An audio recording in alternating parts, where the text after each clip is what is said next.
माननीय प्रधानमंत्री जी नमस्कार। मेरा नाम आरुषि ठाकुर है और मैं केंद्रीय विद्यालय बनीखेत ढलौजी जिला चंबा की कक्षा 11वीं की छात्रा हूँ। माननीय, मेरा आपसे यह प्रश्न है कि परीक्षा के दौरान जो बात मुझे सबसे ज्यादा परेशान करती है वह यह है कि मैं पढ़ाई कहाँ से शुरू करूँ। मुझे हमेशा लगता है कि मैं सब कुछ भूल गई हूँ और मैं इसी के ही बारे में सोचती रहती हूँ, जो मुझे काफी तनाव देता है। कृपया कर मार्गदर्शन कीजिए। धन्यवाद सर। धन्यवाद आरुषि। माननीय प्रधानमंत्री जी, भारत में धान का कटोरा के नाम से प्रसिद्ध राज्य छत्तीसगढ़ की राजधानी है रायपुर। रायपुर की अदिति दीवान इसी समस्या पर अपनी मन की जिज्ञासा का समाधान चाहती है। अदिति, अपना प्रश्न पूछिए। माननीय प्रधानमंत्री जी नमस्कार। मेरा नाम अदिति दीवान है और मैं कृष्णा पब्लिक स्कूल रायपुर छत्तीसगढ़ में कक्षा 12वीं की छात्रा हूँ। मेरा आपसे यह प्रश्न है कि मैं इस बात को लेकर चिंतित रहती हूँ कि मुझे बहुत कुछ करना है, लेकिन अंतिम तक मैं कुछ भी नहीं कर पाती हूँ क्योंकि मेरे पास बहुत सारे कार्य होते हैं। यदि मैं अपना कोई कार्य समय पर पूरा कर भी लूं तो और ज्यादा परेशान हो जाती हूँ क्योंकि फिर अन्य कार्यों को करने में या तो बहुत ज्यादा देर लगा देती हूँ या तो उन्हें आगे तक के लिए टाल देती हूँ। मैं यह जानने के लिए उत्सुक हूँ कि मैं अपने सारे काम सही समय पर कैसे पूरे करूं। धन्यवाद। धन्यवाद अदिति। माननीय प्रधानमंत्री जी, आरुषि और अदिति अपनी परीक्षा की तैयारी एवं समय के सदुपयोग पर आपका मार्गदर्शन चाहते हैं। कृपया उनकी समस्या का समाधान करें। माननीय प्रधानमंत्री जी। देखिए, सिर्फ परीक्षा के लिए नहीं, वैसे भी जीवन में टाइम मैनेजमेंट के प्रति हमें जागरूक रहना चाहिए। परीक्षा और नो परीक्षा, आपने देखा होगा काम का ढेर क्यों हो जाता है। काम का ढेर इसलिए हो जाता है समय पर उसको किया नहीं इसलिए। और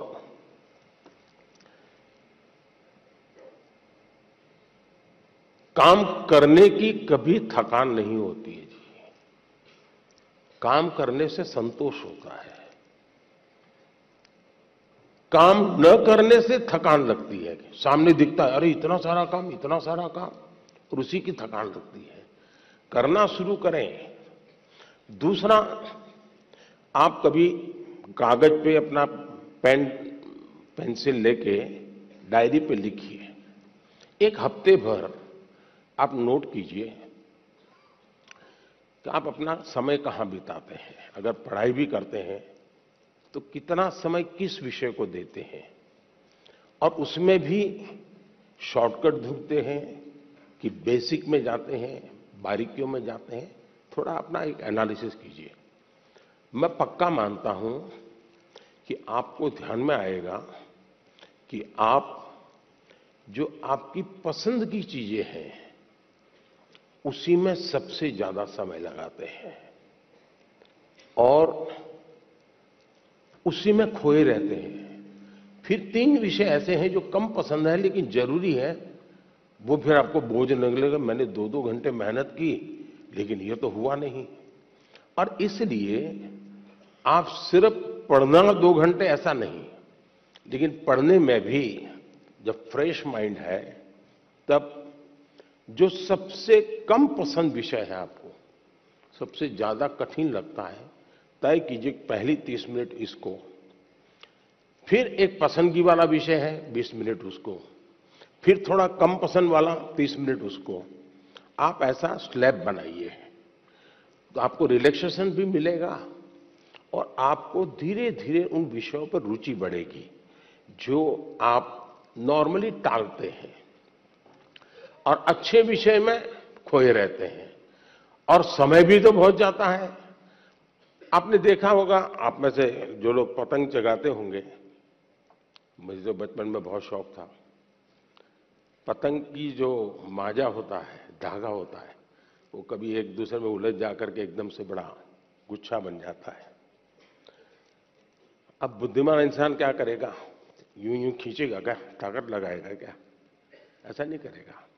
वो धीरे से एक एक तार को पकड़ने की कोशिश करेगा कि खुलने का रास्ता कहां है, और फिर धीरे धीरे धीरे खोलेगा तो इतना बड़ा गुच्छा भी आराम से खुल जाएगा और सारा माजा, सारा धागा एक जैसी जरूरत है वैसा उसके हाथ लग जाएगा। हमें भी उस पर जोर जबरदस्ती नहीं करनी है, आराम से सॉल्यूशन निकालना है। और अगर आराम से सॉल्यूशन निकालेंगे तो मुझे पक्का विश्वास है कि आप उसको बड़े ढंग से करेंगे। दूसरा, आपने कभी घर में अपनी मां के काम को ऑब्जर्व किया है क्या? यूं तो आपको अच्छा लगता है कि जैसे स्कूल से आए तो मां ने सब रेडी करके रखा था, सुबह स्कूल जाना था तो मां ने सब तैयार करके रख दिया था, लगता तो बहुत अच्छा है। लेकिन क्या कभी ऑब्जर्व किया है कि मां का टाइम मैनेजमेंट कितना बढ़िया है? उसको पता है सुबह ये है तो मुझे 6 बजे ये करना पड़ेगा, 6:30 बजे ये करना पड़ेगा, उसको 9 बजे जाना है तो ये करना पड़ेगा, वो 10 बजे घर आएगा तो ये करना पड़ेगा। यानी इतना परफेक्ट टाइम मैनेजमेंट मां का होता है। और जबकि काम सबसे ज्यादा मां करती रहती है, लेकिन किसी काम में उसको बोझ अनुभव नहीं होता है। थक गई, बहुत काम है, बहुत ज्यादा, ऐसा नहीं करती। क्यों? उसे मालूम है कि मुझे इतने घंटे में ये तो करना है। और जब एक्स्ट्रा टाइम मिलता है तब भी वो चुप नहीं बैठती, कुछ न कुछ अपना क्रिएटिव एक्टिविटी करती रहती है। सुई धागा लेके बैठ जाएगी, कुछ तो करती रहेगी, रिलैक्स करने के लिए भी उसने व्यवस्था रखती है।